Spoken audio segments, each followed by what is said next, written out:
Hello everyone, welcome back to another edition of Sporty Spotlight. Today, you viewers will be very happy because I've finally got my co-host back. Even though he's always been there, he's been kind of in the background. But yeah, MFC Surefire, aka Daniel, has returned. So you excited, man? Yeah, it's definitely felt like way too long since I've done this, but obviously life gets in the way and stuff, and it gets busy. But I'm happy to be back. It's been a pretty long while, so I'm ready to completely demolish you and just be the greater co-host. To be fair, Yeah, of course. Well, to be fair, I mean, you've still been playing such an important part. Uploading everything to Spotify, of course, as we go along. Anyway, let's get straight into it. So let's start with how your team did at the weekend before I get into my long monologue about a certain punch into the net. Okay, so Bristol City 0, Millwall 2. What did you make of that? Pretty good start. Yeah. In all honesty, I went into the game thinking, I don't know, how are we going to do? Is it going to be a hard game for us, especially with how we played against QPR? Because I thought we'd struggle in front of goal. Because the only reason we scored against QPR is Dieng just dropping it. He just bottled it. I think you mean Piers Charles. Is it Piers Charles? It is Piers Charles. Well, I swear it said Dieng on the cup. My fault. That's my ball knowledge just kicking in. Wow. That's some poor ball knowledge. No, to be fair, I mean, you knew Sonny Dieng.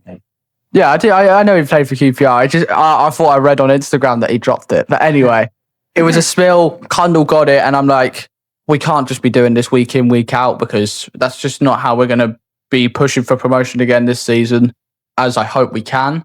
But in all fairness, Aziz came off injured, and I thought, that's a bit worrying. But then when I saw the second yellow card, which I admit probably wasn't the second yellow card, and if it was, it's the lightest one I've seen watching football. But we were clinical in front of goal when we got our chances. Coburn was really good in front of goal. He missed a one-on-one, but that's at least he made up for it because he still bagged a couple. He got us the 3 points at the end of the day. Yeah, that's Josh Coburn continuing his form from the end of last season. I mean, I felt like he started to lock in a bit after that Ipswich game where he scored the goal, and then in that Middlesbrough game he was elite. But yeah, one player I've been looking forward to talking about, Kyril Lisby. Of course, I've been following him since his days at Cray Valley Paper Mills in Step 4 of non-league. He's climbed up there. Then he jumped up to Braintree and then got the move to Peterborough. There was a lot of skepticism how he's going to adapt to league football for the first time, and he just took to it like a duck to water. And now he's finally got that deserved championship move. And I'm a bit frustrated that it wasn't us. What did you make of him? Right. He came on for Aziz, obviously, when Aziz came off injured in like the 29th minute, around that sort of stage. And I did worry a bit at the beginning because I'm like, I don't really know how this lad's going to do. He's just came off a pretty poor Peterborough side last season. And I'm like, is he really going to do that well?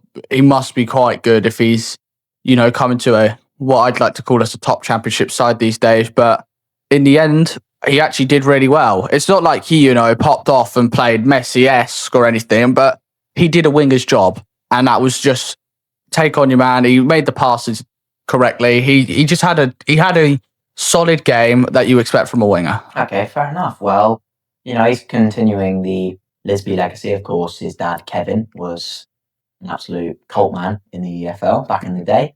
So yeah, really massive luck. Great. Huge luck to him, and huge luck to Kyrese and Keon as well, both respectively at Reading and Colchester. So moving on. Norwich and West Brom. Okay. Yep. Norwich City 1, West Brom Champion 2. Okay, before I get on to my absolute rant. Yeah, I'd love to hear this. I'm going to hear my thoughts on this. Okay. We had plenty of chances and we didn't take them. Personally, I thought the midfield was looking a bit flat. Pelle Matson and then Spencer Lamani were looking a bit off colour. I can probably understand that maybe it's just like new season blues. I understand, but still, McLean looked a bit off at it as well. Yeah, we probably didn't do enough to win that game. So that's the frustration really, because we deserved, I think on another day we could have got at least a point. But, there was a reason we didn't get a point, which I'll get onto in a minute. I will. But yeah, in terms of positives, Jose Cordoba, I thought he was solid. I mean, then again, he's one of those centre-halves that always sets a precedent. and he always sticks to it. Matthias Fiskaram, I was very happy to see him get the goal. Papa Amadou Diallo, it's the first time he's made an appearance in a while due to injury. I thought he was bright when he came on. And Oscar Schwartau, I thought he added a bit of flair to that midfield in the end.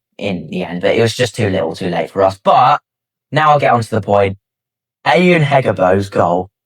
Oh my god. This is actually ridiculous. This is still happening. Okay, EFL officiating at its finest, mate. But before we get on to the point, I will give my analysis on Norwich. And I thought going into that game, I thought it would have been 3 points, especially when you're at home, first game of the season against a West Brom side that may have finished a bit fairly strong towards the end to keep themselves up. But I thought, keeping most of your best players and having players like Makama and Motore around and all these brilliant players. So I was expecting a little bit more, but I think it's just, the start, and I'm sure it'll be a bounce back. And if not, then I'd probably be questioning it a little bit. Absolutely. I'm absolutely certain it'll be a bounce back as well. I mean, I'm not one of those ones that, I saw someone at the game who was behind me basically saying, get Kenny McLean out of the team. And I was thinking, what are you talking about? It's just...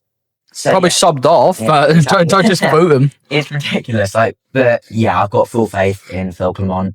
And of course, I'll get a bit more onto him later. But Ayun Hegebo, now I'm not going to hold this against him personally. That is ridiculous. I've seen that sort of goal. It was a game between Newport and Walsall a couple of years ago. He literally punched it into the net and it got disallowed because the referee and the linesman actually communicated and they actually listened to the players. Yeah. It's literally it's like Rocky Balboa, isn't it? He punched it. It's ridiculous. Frankly, I don't think this is a question of VAR. This is a question of competency. I don't understand how these linesmen are able to get such lucrative job opportunities and then they just can't do their job properly. Because I'm serious, Louis Braille and Stevie Wonder, you could have had them on the sidelines and they would have spotted it. It's awful. It's genuinely horrendous. And, I was on the other side of the ground. I was in the Barclay and the goal was scored at the Regency, so I didn't spot it immediately.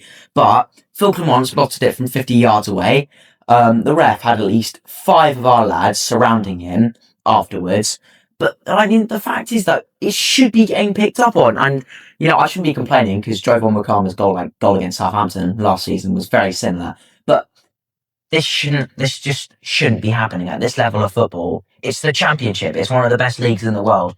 And you can't have that level of refereeing in a league that demands so many viewers from all around the world. It's genuinely bad. Yeah, I agree. I saw the goal. It was a bit of a while after the game was called. I'd obviously seen your TikTok, but I hadn't obviously really recognised you talking about handball. And then I'm like, hang on, let's go have a look. Immediately, first thing on Sky Sports, handball. And it didn't take me long. I see the first clip of it and I see the goal and I'm like, the referee should have seen that. Because normally, if I see a goal where there's controversy, I normally need a second look. But with a goal like that, there was no second look needed. It was guaranteed off. It was a handball. I almost said offside then. Totally. But it was definitely handball. And it's just the officiating in this league just there needs to be a standard that needs to be upped, if I'm honest, because there was decisions like last season, like Zach Sturge's red card against Blackburn. Luke Condell. What was it, Zach Sturge or Luke Condell? Zach Sturge against Blackburn. Okay. It was a stone wall foul, and they just gave him a red. It was never a goal scoring opportunity or anything. I think that cost you a place in the Prem. Yeah, it did. There was a lot of things that cost us a place in the Prem. Yeah. Like a certain Slovan Bender. That goalkeeper was absolutely shocking. Oh, I'll never forget. I generally am debating if he was worse than George Long. Oh, that's how bad he was. Not for Longy. Did you see his little bit of skill in pre-season against Eastleigh? Yeah, he's meeting his standard. Yeah. My last point on from the Norwich game. The second goal was poor defending, really, and I need to say something about a player. I don't like criticising, but I just need to. Kellen Fisher was poor. I think. And, he's still got a 7.0 rating, and that's probably entirely down to his work rate alone. Seriously, though, I absolutely love that lad. He's so, he's great on the ball. He's great in defense, but the thing is, though, he lacks completely in one aspect, and that's his end product. Yeah. And that's what cost us. Now, he was working his arse off to get us an equaliser on Saturday, but I think it was when he skied it, and it was after that, West Brom played a long ball, and then he missed the kick, and then they got their second, and then it was pretty much sealed. Yeah, it was the one aspect that he lacks in that cost us, and that really does spark the debate. Does Jack Stacey start over him? No. Well, yeah, I can compare work ethic to Millwall players that I've seen across being a fan. A big one for me was when Gary Rout was under charge and he made Tom Bradshaw just look insane. His work ethic, he was always in front of the keeper. I don't see a lot of strikers these days just get in front of the keeper, make sure everyone repositions themselves. But Tom Bradshaw was a prime example of being that player that just gets that done, makes sure we're in the right position, and gets us ready to have another good chance at goal. Yeah. Seriously, though, at the end of the day, though, Fisher had more shots on goal than anyone else. The majority of our efforts on target should not be coming from our right back at the end of the day. Absolutely. Really. But yeah, I'm glad that a performance like this has come on this early on, because there's plenty of lessons to be learned, and I think we're going to be just fine. I'm absolutely certain. Yeah, I'm sure you will. Yeah. I would just love to mention something that kind of skipped my mind before we started, but I kind of forgot that Joe Bryan retired after he ended up going on a free, and we didn't want to give him a new contract. A lot of us say that he was a bit of a waste of a wage, and I understand that for the quality that we probably wanted from Joe Bryan, but because he was paid quite a bit of money, but I don't think he's as bad as Millwall fans say he is, because don't get me wrong, he definitely underperformed for the money we were paying him. It was definitely a lot. It was a lot less of production than we expected, but he was still a brilliant fullback. He still got the job done at fullback. And when that man Joe Edwards came in for that part of time, I think there was that part where Joe Bryan just looked like a whole new player. It was his system. But then it was also like that with the start of Alex Neil. But then we ended up bringing new players in. And when he got injured and Zach Sturridge played really well, he just never got his chance. And Zach Sturridge, in all honesty, the way he's been playing, I don't see him being with us next season. He's that good of a left back. Our fullbacks are a top thing in this squad. In Tristan Kramer, who's now injured at the minute, which is unfortunate for us. It's a bit of a loss, but I can somewhat deal with Leonard being there. I would like possibly either younger or a proper fullback, like Sykes, who we brought in, is a midfielder, but he could also play in that sort of position. But you still got Alfie Doughty? Wait, what? No, Doughty. We do have Doughty, but I appreciate that he's a Millwall fan, but it's just something like his weight. He's quite overweight for what's meant to be a championship player. When he was getting tipped for engine call-ups.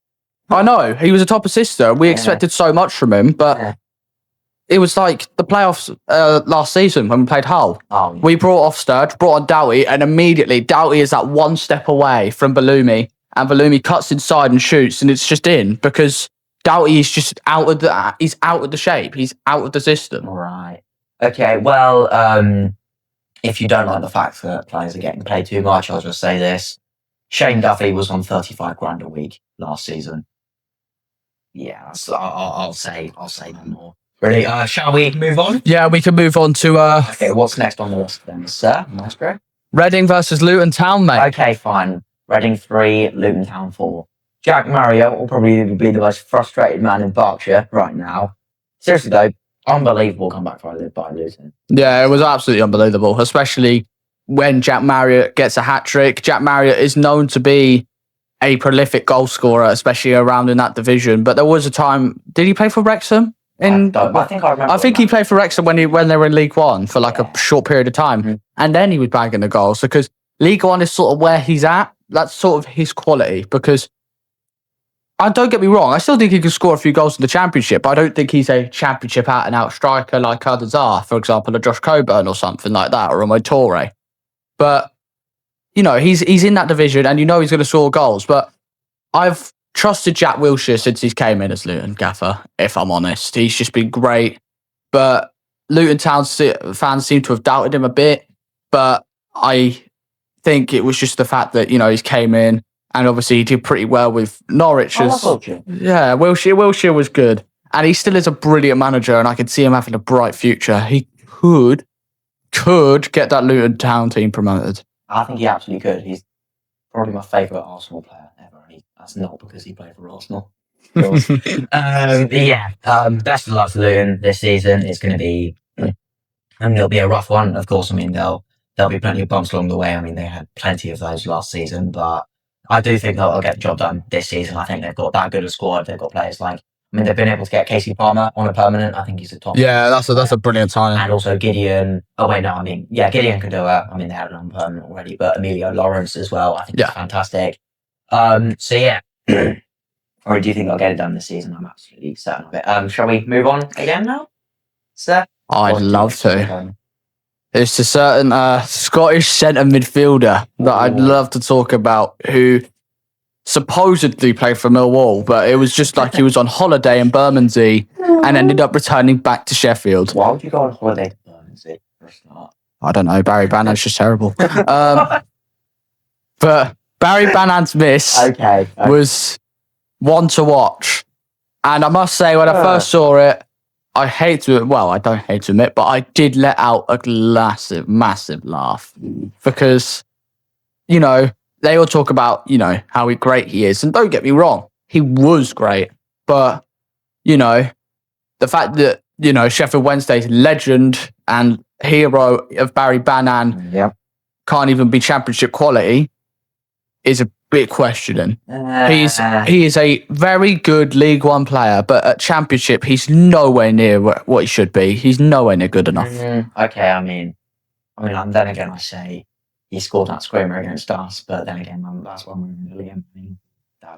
Anyone could score under Liam Manning, mate. Even Langstaff scored, and he now plays for Salford in League Two. Yeah, to be fair, I don't know where they've been able to get all that money from. Those players, Macaulay Langstaff.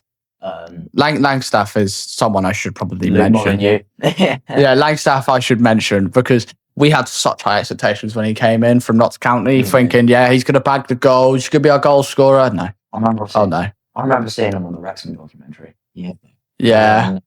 When he was scoring so many goals and everyone was comparing him to Haaland and stuff. But the thing is, though, it's just, I think he took too far of a jump. We invested thinking, this could be a great signing, he could be our great player, but there was also that risk of he's just played in League Two. We're skipping a whole division, going to the second best in English football. And I think he just couldn't adapt. And there was pressure on him anyway, because everyone was saying, he'll be great. And that's kind of like, they're expecting me to be great, so I have to be great. I can't make a simple mistake. I have to be prolific. And that made it hard. And when he joined Salford earlier on this summer, in pre-season, he's bagging goals because League Two and National League is where he's about. I can't really judge League One because he's just not been there. Also with the money that Salford has spent as well. But also, the fact is though, he would have always struggled to get in over Halo. Well, yeah, especially with the way Ivanovic was scoring, because I think we were going to sign him as sort of a young player that came up. That was more of a Gallen signing because Harris came in as head coach, and I don't think he liked that, which is why he kind of left. And we all blamed Gallen at the time, saying it was his fault. But in all honesty, his recruitment he has a very great recruitment. He's changed us as a football club with these younger players. Like, we would have never got Mihailo Ivanovic or Tolika Conte or Femi Aziz or Matisse Servai, who we've now got, or Kramer for that matter. We wouldn't have got any of these players under our old recruitment because that just wasn't the Millwall way. The Millwall way was spending as least amount of money as possible, and then for about 30-year-old men. And we still obviously get we're not a rich club, which is why our record transfer fee is like 6 million. Shane Duffy's a free agent, I'll just say that. No. Yeah, our record transfer fee is like 6 mil, and that was on Matisse Servi this summer. But it's just, I think we are more of a club that wants to go in. We say that's cheap, but as a Millwall fan who's had mostly free transfers or 200 grand, 300 grand, £1 million signings, that's quite good in my eyes, because in all honesty, it's just so much. It's much better how we do it now, because, at least we're willing to spend a bit more cash, be a bit more ambitious, and we could end up selling these players for such a bigger profit, and that could just help us as a football club financially in general. Yeah, of course. But yeah, back onto the. You're absolutely right about that. I mean, like you said earlier, Millwall sort of becoming like a Brighton, or maybe even a Dortmund. Yeah, a Brighton or a Brentford sort of thing, okay. I would say. Definitely. I've seen business for us recruit. Business and recruitment has definitely gotten better for us. A few years ago, like I think it was like let's say a Christoph Zolis. In fact, this is actually something I need to mention as well. It's not about Zolis, but we can talk about the Community Shield a bit. Yeah, I'd like to, just based on the player you're on about now.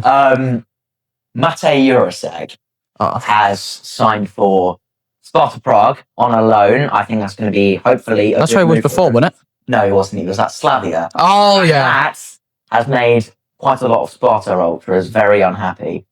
A couple of days ago, when they had their opening game, they were literally booing him. They made a chant at Jurasek saying, "We don't want you here." I remember a bunch of Norwich fans. I saw the clip of all the Norwich players getting mad at Jurasek sitter in pre-season. But I just think we looked at it and we thought, this would be a great signing. He'd be a great winger. He'll take the Championship alight. But injuries and fitness just ruined him a bit. And that can happen with any player, for example. Like Wilshere, don't get me wrong, great player, great Arsenal midfielder, but injuries didn't make him what he could be, because he could have been, England's greatest midfielder ever, which sounds mental to say when you think about it, but he had the potential.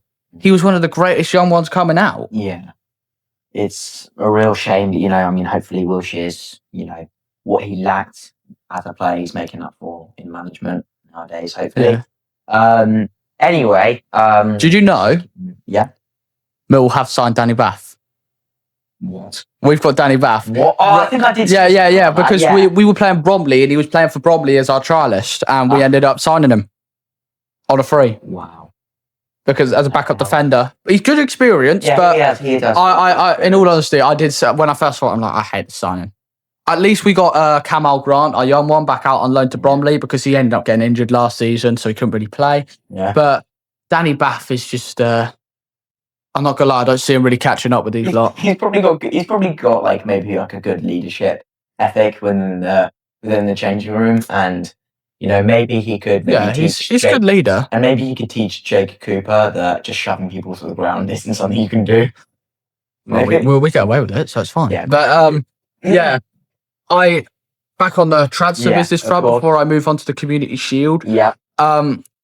We are obviously we're quite good for what we are, because in all honesty, a few years ago, everyone's saying we're going down, we're getting relegated, because we weren't at the level. We just weren't good enough. It was as simple as that. We had no expectation, and we were way out of our depth for the league we were in, because this is a top league, and our squad, most of our players were League One quality at best. For example, a Tom Bradshaw, as much as I love him as a player, League One quality. Murray Wallace, when we had him, League One quality, which is why he now plays for Huddersfield and all that sort of thing. But now we've got Ivanovic and Coburn, who are Championship quality. Kramer's definitely Championship quality, top Championship quality at that. Caleb Taylor and Jake Cooper. We've got so many more players that, are a better quality for us. And it is gutting that we couldn't get Anthony Patterson back, as he ended up going at Wrexham, because that's a brilliant signing for Wrexham. They spent 8 million, but we weren't willing to spend that much on the player. Yeah. As much as he was great quality, that's just not who we are. I'm not sure if we would have got a profit for a goalkeeper on that much. Yeah. To be fair, the thing with Anthony Patterson, I do still feel bad for him. I think Wrexham's a great move for him, but I do feel really Yeah, he did just get dropped. He just got dropped by Sunderland, really, for Robin Ruffs. Yeah, Robin Ruffs. He's a great keeper. Robin Ruffs is fantastic. Yeah, he's an absolute amazing keeper. That shot. Yeah, he really did. I mean, if we had actually got promoted, I think we would have splashed the cash and got him on a permanent because I think we would have wanted to get, that good, fairly young keeper. And when he came to us on loan, brilliant shot stopper, especially with all the injuries we had and Bender, we terminated his loan. It was just a brilliant signing because there wasn't a bad game from him, especially that double save against Ipswich that kept us in the game and we ended up getting a point. Yeah. I mean, that was a really good game, to be honest. I watched the last minute of that.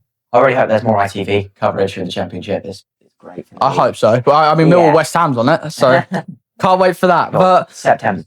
Yeah, I'd love to quickly go on to the Community Shield just to talk about Christoph Solis, for example. And then I'll get on to our... Yeah, I'll get on to it. All right, so Arsenal 3, Man City 0. I mean, it's not really a great first impression for Enzo Maresca, is it? No. But yeah, Arsenal were solid and probably deserved it all the way through. And yeah, Christoph Solis, he's already lining up for him. Yeah, exactly. And I rate Enzo Maresca as a manager, but I just feel like ever since City lost Kevin De Bruyne, they've just not looked the same. They've been lacking that midfielder that can thread that massive pass. And now that Rodri is going, I feel like it's going to affect them even more. So I think Enzo Maresca's got the test of, can he really do it without those top two midfielders? Because they really did carry their midfield for a long while. Absolutely. And Pep was it one season that Pep didn't have De Bruyne when he lost the leg? Or was it two? It was Rodri. He didn't have Rodri because he was injured, and then De Bruyne left to Napoli. Yeah, and then they finished second, which, don't get me wrong, that's still great. But now they've gone. I think 2 seasons without winning. Yeah, Liverpool and Arsenal have won it the last 2 years. Yeah, but that's just, I think Maresca needs to prove what he could do, like he did with Chelsea, for example, because what he did with Chelsea was revolutionising. However, they now have Xabi Alonso, which I will give the hot take and move on, that I think Chelsea are going to win the Premier League under Xabi Alonso, because what he did with Leverkusen was great. He was unfairly sacked at Real Madrid, and he was just a perfect gaffer for that squad. It was absolutely amazing. But I'd like to go on to Solis because he got a couple of assists in that Community Shield game. He straight away, I didn't really expect much from him because I know everyone's like bigging him up, how great of a player he was, which, don't get me wrong, for a club like Club Brugge, that is big. It's big to be doing it for a big Belgian team like that because, they're such a massive club and they expect such big expectation from a player. And Solis just set that expectation way above, and he's showing that he is really a quality player. Absolutely, he is, and he's getting played in his natural position, which this is one of my only criticisms of Daniel Farke. He always used to play him at centre forward, and he always used to put Josh Sargent on the wing, which I just find weird, really. I mean, Josh Sargent's scorpion kick from the wing against Watford. Okay, fair enough. But that's the only thing I can really highlight from that, Shane. Yeah. We don't talk about Sarge, sadly. But yeah, honestly, best of luck to Solis. Yeah, exactly. I really hope he does light up the league. I do feel like he'll do well. Yeah. But I feel like this might be the end of Martinelli, especially with the latest transfer rumours that, he turned down Galatasaray, which was pretty interesting. I mean, a lot of Turkish clubs seem to be going in for these wingers, but I feel like Martinelli will either take a move to Spain or something like that, because I feel like that's probably where he'll adapt better. He will. I'm sure of it. I just don't see him really moving anywhere but Spain or, honestly, Saudi Arabia. Okay, fair enough. If he were to go to Galatasaray, does Victor Osman still play for him? Yeah. I mean, he could probably learn a thing or two from him. Maybe. Oh, yeah, that's true. Maybe Salah could learn a thing or two off Andre Onana, to be fair. I mean, to be fair, Mo Toure, after the game between Egypt and Australia, he went up to one of his... Mo Salah came up to him and asked him for tips. So, he's learned enough from him. Yeah. Anyway, moving swiftly on, what have we got onto next on your list, sir? Cycling challenge. Okay, then. So we might as well get onto this then. So first of all, I'll just talk about the day I had the other day. Last Thursday. Of course, a lot of you who follow me on Instagram would have seen it, but I was invited to the Avant Training Centre to basically film with BBC Look East, and I got to see most of the Norwich squad. It was an absolutely fantastic day. So I just want to say again, thank you to everyone who made me and my mum feel so welcome. It was genuinely one of the best days of my life. I'd like to send a few, I mean, I've said these already, but another few personal thank yous, of course, especially to Mo Torre for the signed shirt, and also got a full team signed shirt as well, which was mind blowing. It's incredible. And also, I also got the training kit as well. So thank you, Pete. Mo Torre recognised who you were from your comment. Yes, he did. It was fantastic. It was brilliant. And yeah, he was honestly, last Saturday, he was one I felt bad for, because I mean, I feel like in his with his final cutting edge, I felt like he was, getting marked up, and he was having a frustrating one. But for his delivery and also for his chance creation, I thought he looked sharp. Yeah. But yeah, it's honestly, I'm so grateful to everyone who's made this all possible. We have, I'll check what the GoFundMe is at now. Last time I checked, we were somewhere over £1,000, which is incredible for Bungie community support. And I know after this, I've got to get onto that. There are a few bits of transfer news I've got about Norwich. Yeah. We are now at £1,140 raised, which is fantastic. A huge thank you to everyone who has donated. Daniel, you've donated, right, man? Yeah. Yeah, of course. Yeah. Honestly, I didn't expect this to be going this well. I don't regret making that comment now, because none of this would have happened if I hadn't. Well, yeah. God's plan. You can have the fun now with coming up. When you leaving Friday? I'm leaving on Thursday, actually. Oh, you're leaving on Thursday? What I'm doing, I'm swinging by my school first to get my GCSE results. Oh my God. Yeah, and then I'm going to Colchester. Yeah, it's not going to be good. And Daniel's got a college interview right after that. You too, don't you, buddy? But yeah, honestly, I cannot wait. And, hopefully the one wish I've got from our trip to the Den is for us to get our annual 3 points. Should I say? Sorry? Annual 3 points? Okay, I should. I feel like, I mean, when you played us at the Den, we're under Philip. Come on, we didn't actually talk too much.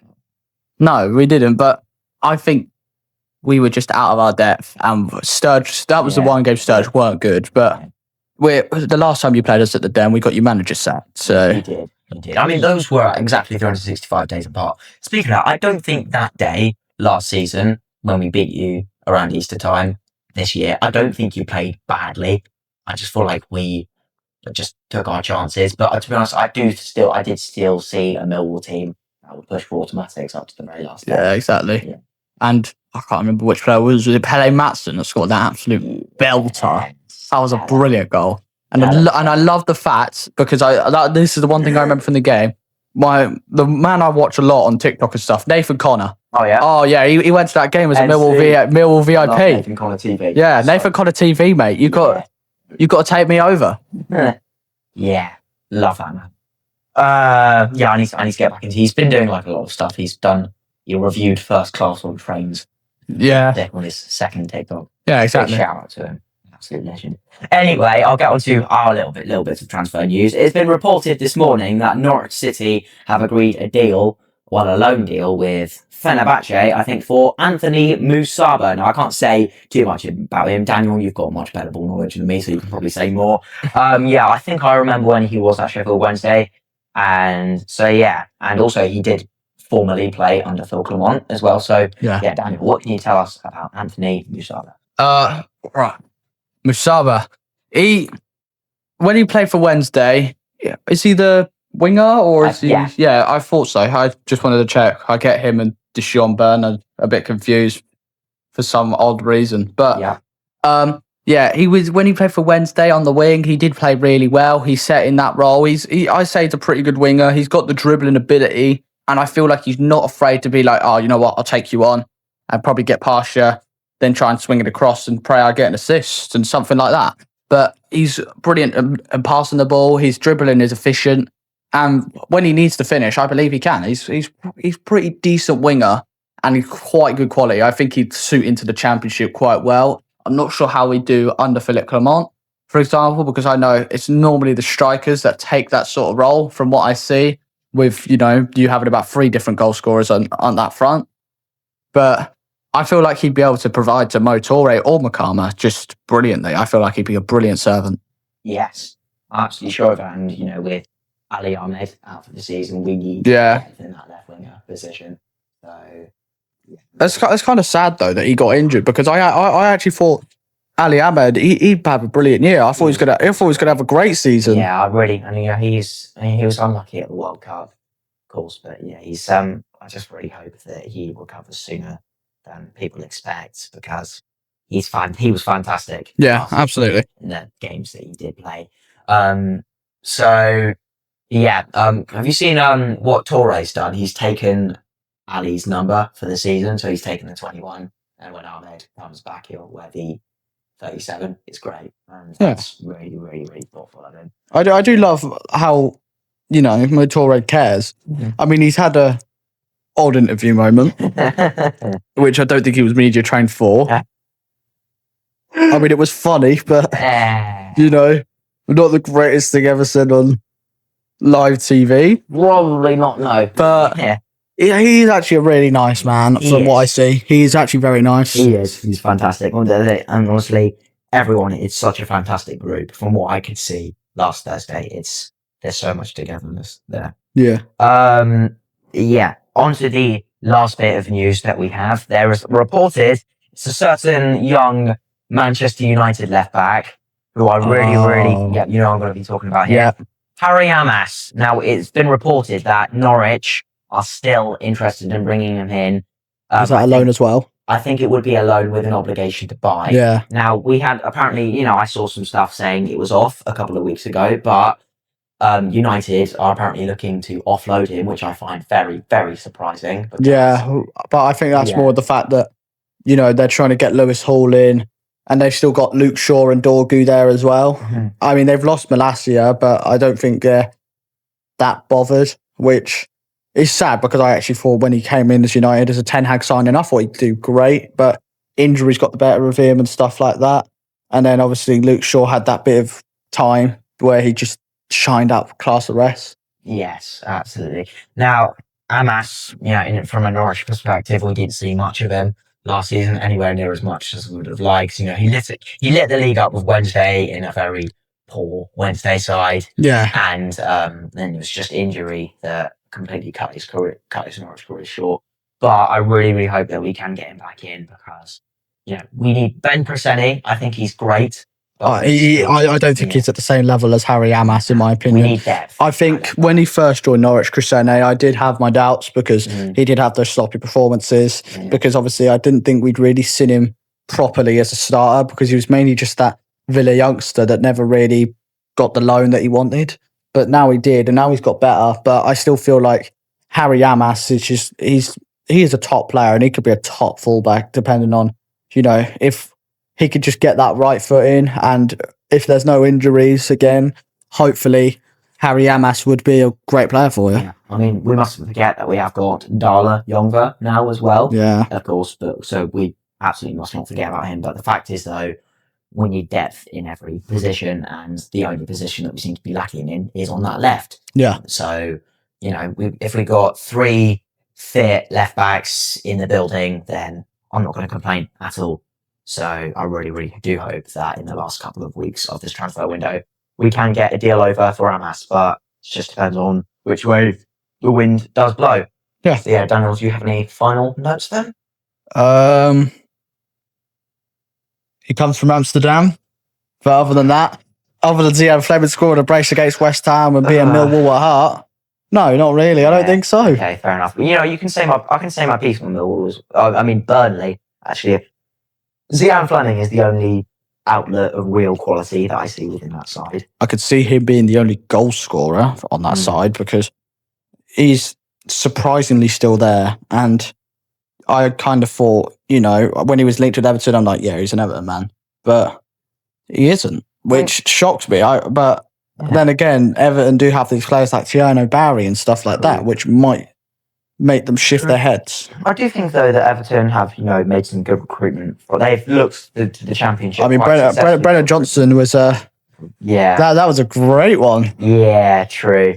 I mean, then again, it could be argued is Brennan Johnson championship quality. Yeah, but I think I'd take him over Dwight McNeil, mate. Okay, fair enough. I mean, they've had, Tyler Dibbling, of course. Yeah. True. And also Hayden Hackney this season as well. Two great signings from the second tier. So yeah, we'll see how that goes. And, Zian Fleming could still leave. I mean, there's still time for it. But fact is that I think the fact that he's still a Burnley player is what cost him a place in the Netherlands team. Yeah. World Cup. And also, it's just, he's not unlocking his full potential. Well, I feel like he should have been called up to that Netherlands squad because where by January he was the highest goal scorer of a Dutch player since that time, and he had about 8 goals, I think, from that time, and that's really good. And that shocked me that Ronald Koeman didn't call him up. And now that they've got Xavi in there, I don't really know what role that lies into Zian Fleming, but maybe Memphis Depay probably still has a few days left because obviously they had been together under Barcelona. So who knows? Well, if Mill get promoted and Burnley don't, then yeah, we'll bring Fleming back, mate. Yeah, okay. That's all you need to say. Okay, that's more or less all we've got time for. Daniel's got to go see his nan quite soon. Yeah. All right. Thank you very much for tuning in. I hope you have enjoyed. If you have, please do make sure to like and subscribe and follow us on Spotify. And we'll see you all again, hopefully, as soon as possible. Daniel, are we going to be making this a bit more regular? Hopefully. No comment. I'll do my best, but I can try to come back a bit more often than I used to. Lovely. All right. Okay. So yeah, once again, thank you very much for tuning in. And we'll see you all again very, very soon. I'm going to go and train on my bike. Can't wait.